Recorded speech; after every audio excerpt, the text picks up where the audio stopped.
Understanding electric base load is important. All the energy that we use in a home, not all of it's for heating and cooling. In fact, in some cases, up to 50% of all the energy that we use is used for things like lights and appliances, and many times items use electricity that we aren't even using, like remote control appliances, or for example, that toaster oven over there draws a watt of energy every hour of the day just because it's plugged in, not really doing anything. We call those vampire losses. We often use simple watt meters to measure how much everything draws. One of the complicating issues with our measurements is a lot of equipment cycles itself off and on all by itself. There's two examples here, a wine cooler and a refrigerator. They cycle off and on, so we need to do longer measurement periods to actually determine how much they use. We use a bill disaggregation to really help us find out what that total number is. But in terms of educating homeowners about how important the space load usage is critical because it also helps them control their lifestyles in such ways that they may be able to save energy. Operating appliances, lights. For example, an old refrigerator in a garage can cost as much as a couple $100s a year, where a new refrigerator only uses about $50 a year. Lighting can be another big energy user in the home. In fact, lighting can account for 8 to 15% on average of a person's electric energy usage. And there's a lot of new technologies with regards to lighting. There's obviously compact fluorescence, and these fluorescent lights now, it's pretty easy to dim those with the right switches. We also have LED technology, light emitting diodes, and they can also be very efficient. But it's also important as to how we control lights. There's occupancy sensors, things that automatically turn on and off. We can also buy light scheduling switches that actually have timers on them that will turn lights on and off as we need to. When you look at lighting, there's also other areas where lights use energy, and which you might not think of, and that's because they are basically holes in our ceilings. So if this happens to be the attic above us and we have a lot of can lights like we do here, there's a lot of air exfiltration that can go around those lights and get up into the attic. So we pay attention to lighting not only in terms of the energy that it uses to run the lights, but also in terms of it's a focus of air sealing. But in general, what we want to try to do is purchase the most energy efficient lights that we can. One of the other things we need to think about with lighting is that during the cooling season, we pay for our electrical consumption twice. Any energy that things like lighting or charging laptop computers or cell phones, or even our refrigerator, we buy electricity to run those items, and then we have to buy electricity again to run the air conditioner to get the waste heat that they produce out of our homes. It's also important to recognize that when we do buy appliances that we select Energy Star appliances. These appliances can be 10 to 30% more efficient than standard appliances, and so they go a long way into helping us reduce our energy use. Like for example, when we're looking in the laundry equipment, horizontal axis washers or high efficiency washing machines have the capability to extract more water out of the clothes.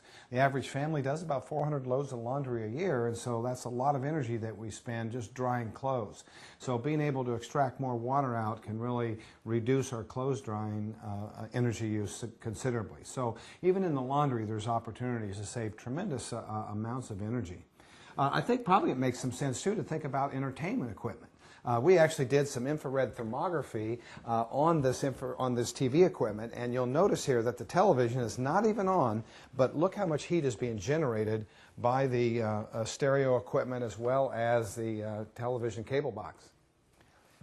Television, stereo equipment, video games, the surround sound, all these devices use lots of energy even when they're not being used, believe it or not.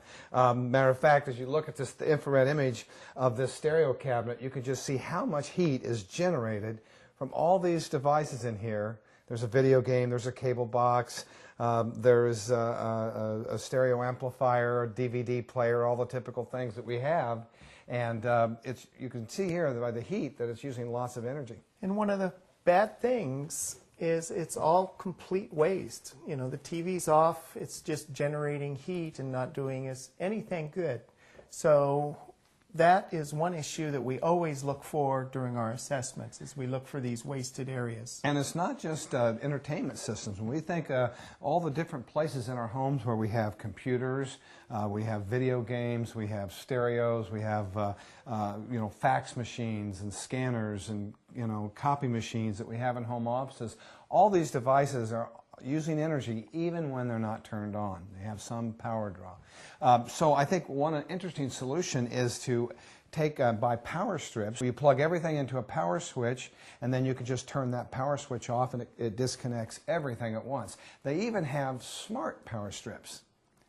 And these are pieces of equipment that basically are a power strip, but they can be computer controlled to turn on and off. They can even have remote controls. While that uses a little bit of energy, it's certainly a lot better than all of the equipment we see like here that's hooked up, that's just using energy without even being turned on. Yeah. Shall we go outside and look at another big user, the pool? Yeah, pools are tremendously, can be big energy hogs.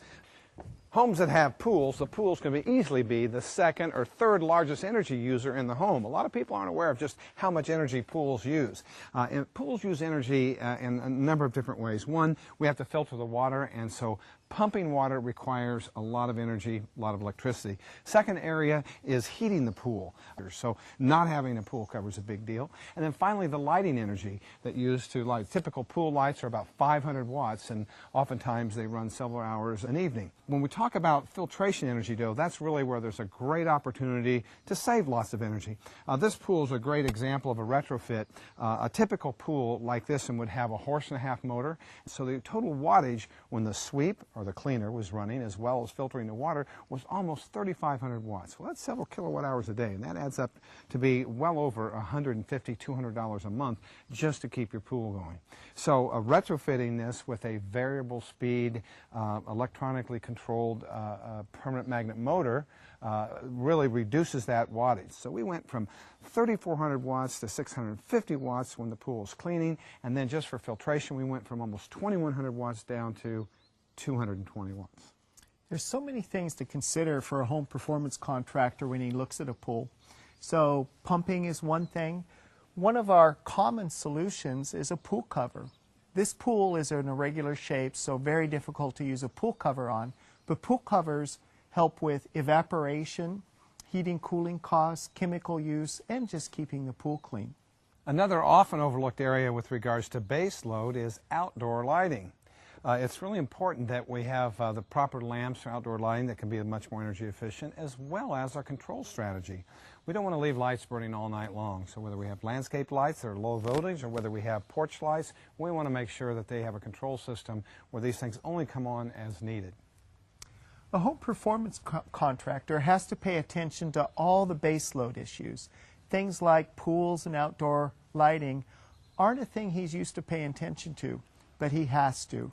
It can be such a large part of our overall utility bill. And many of these areas, as I mentioned, are often overlooked. So keep this in mind. It's not just about the box, it's about the bill.